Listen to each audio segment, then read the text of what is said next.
বরিশালের দিনারের পুল লক্ষ্মীপাশা দুমকি জেলা মহাসড়কের বাকেরগঞ্জ উপজেলার দুধল ও চরাদি ইউনিয়নের গোমা পয়েন্টে রাঙামাটির নদীর ওপর ২০১৭ সালে ৫৭,৬২,১৫,০০০ টাকা ব্যয় সাপেক্ষে ৩ বছর মেয়াদে সেতু ও সড়ক বিভাগের অধীনে ঠিকাদারি প্রতিষ্ঠান এম খান গ্রুপ সেতুর নির্মাণ কাজ শুরু করেন। যেই প্রকল্পের মেয়াদ শেষ হয়েছিল ২০২০ সালের জুন মাসে। নির্ধারিত সময়ের মধ্যে সেতুর নির্মাণ কাজ ৪৪ ভাগ সম্পন্ন হলেও তখন উচ্চতা নিয়ে আপত্তি তোলে বিআইডব্লিউটিএ। ফলে সেতু নির্মাণ কাজ বন্ধ হয়ে যায়। প্রথম প্রকল্প অনুযায়ী নদীর মাঝ বরাবর সেতুর উচ্চতা রাখা হয়েছিল সর্বোচ্চ জোয়ারের সময় ৭.৮৬ মিটার। সেতুর পিলারের স্থাপনের পর বিআইডব্লিউটিএ আপত্তি তুলে জানায় সেতুটির এই উচ্চতায় রাঙ্গামাটির নদীতে নৌ চলাচল বন্ধ হয়ে যাবে। নদীর উপরে গোমা সেতুর এই ৮ বছর যাবৎ কাজ শেষ না হওয়ায় আমাদের এই অঞ্চলের লাখো মানুষের দুর্ভোগের শেষ নেই। খেয়া এবং ফেরির কারণে মানুষের জীবন অতিষ্ঠ হয়ে উঠছে, যার কারণে রাত্র হলে ফেরি পাওয়া যায় না, খেয়া পাওয়া যায় না, মানুষ পারাপার করতে পারে না। আমাদের দাবি অতি দ্রুত সময়ের মধ্যে যেন এই ব্রিজের কাজ সম্পূর্ণ হয়। খুবই ধীরগতিতে কাজ চলছে, যার আমরা দ্রুত কাজ সম্পূর্ণ করার জন্য দাবি জানাচ্ছি।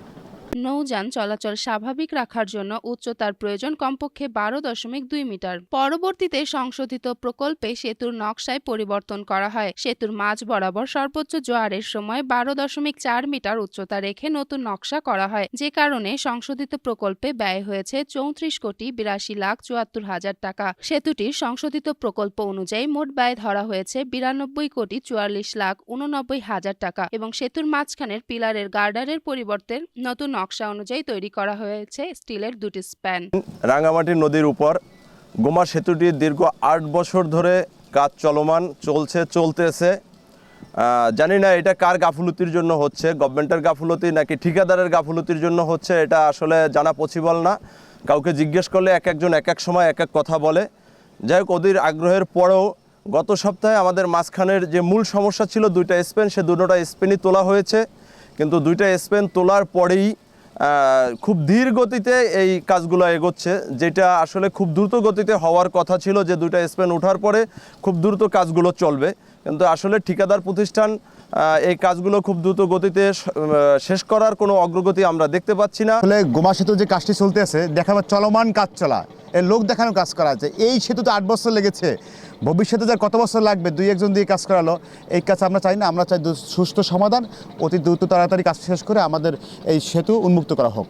এবং এই এলাকার মানুষ ফেরিতে এবং আপনার খেওয়ায় আসা যাওয়ায় অনেক দুর্ভোগ পোহাতে হয় এবং অনেক সময় দেখা যায় খেওয়া ঠিকমতো পাওয়া যাচ্ছে না, ফেরি পাওয়া যাচ্ছে না, অনেক দুর্ভোগ। এবং রাত 9টার পরে দেখা যায় থাকে না, অনেক সময় 8টার পরে থাকে না। বিভিন্ন সময় রুগী নিয়ে আসলে অনেক সময় অনেক ঝামেলা হয়, যার কারণে আমরা চাচ্ছি দ্রুত যেন এই সেতুটি চালু হয় এবং এই জনগণের দুর্ভোগ যেন আর পোহাতে না হয়। ঠিকাদারের দৃষ্টি আকর্ষণ করছি, বর্তমানে মাননীয় উপদেষ্টাদের দৃষ্টি আকর্ষণ করে, যে যাতে করে সেতুটা দ্রুত কাজ সম্পন্ন হয় এবং চলাচলের ব্যবস্থা উপযোগী। ঠিকাদারি প্রতিষ্ঠান এম খান গ্রুপের পরিচালক রাফসান খান বলেন, সেতুটির উচ্চতা নিয়ে সমস্যা, বারবার নকশায় পরিবর্তন সহ বিভিন্ন জটিলতার কারণে নির্মাণ কাজ এখনো শেষ হয়নি। জটিলতার কারণে গোমা ব্রিজের কাজ বন্ধ ছিল, কিন্তু সব সমস্যা সমাধান করে গত 1 মাস পূর্বে ব্রিজের উপরে স্টিল স্ট্রাকচার আমরা স্থাপন করতে সক্ষম হই। এখন বর্তমানে ব্রিজের আরসিসির কাজ চলমান আছে, কিন্তু ব্রিজের কাজ সমাপ্ত করার ক্ষেত্রে কিছু এখনও ব্যারিয়ার আছে, যেমন প্রকল্পের মেয়াদ এখনও সরকারিভাবে বৃদ্ধি করা হয়নি। তারপরে টাইম এক্সটেনশনের একটা ব্যাপার আছে, সেটাও এখন পর্যন্ত এপ্রুভ হয়নি। আর একটা যেটা সবথেকে বড় বাধা, সেটা বর্তমান চলতি অর্থ বছরে এই প্রকল্পের জন্য এখন পর্যন্ত কোনো বরাদ্দ দেওয়া হয়নি। এই যে প্রসিডিউরগুলি আছে, এগুলো সম্পন্ন হওয়ার সাথে সাথে আমরা আশা করি আমাদের ঠিকাদারি প্রতিষ্ঠানের পক্ষ থেকে খুব দ্রুততার সহিত আমরা ব্রিজটি সাধারণ জনগণের জন্য উন্মুক্ত করে দিতে পারবো। আমরা ইতিমধ্যে গোমা সেতু, যেটা দক্ষিণাঞ্চলের মানুষ একটা স্বপ্নের সেতু বলতে পারি আমরা, যেখানে আমরা গত মাসে 2টা স্প্যান উঠাতে সক্ষম হয়েছে আল্লাহর অশেষ রহমতে। কাজটা বেশ ঝুঁকিপূর্ণ কাজও ছিল এবং বেশ দক্ষতার প্রয়োজন ছিল। আমরা সেই কাজটা করতে পেরেছি, আমাদের 2টা স্প্যান দৃশ্যমান হয়েছে। এখন এখানে ঢালাইয়ের কার্যক্রম আমরা খুব শীঘ্রই শুরু করব।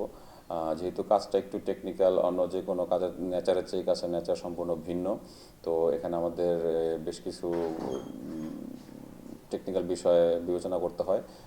আমরা খুব শীঘ্রই হয়তো এখানে ঢালাইয়ের কাজটা করে ফেলবো এবং ঢালাই করার পরে এখানে যান চলাচলের জন্য উন্মুক্ত করতে হয়তো আমাদের এপ্রিল বা মার্চ মাসের মধ্যে আমরা ইনশাল্লাহ যান চলাচলের জন্য উন্মুক্ত করে দিতে পারবো ইনশাল্লাহ।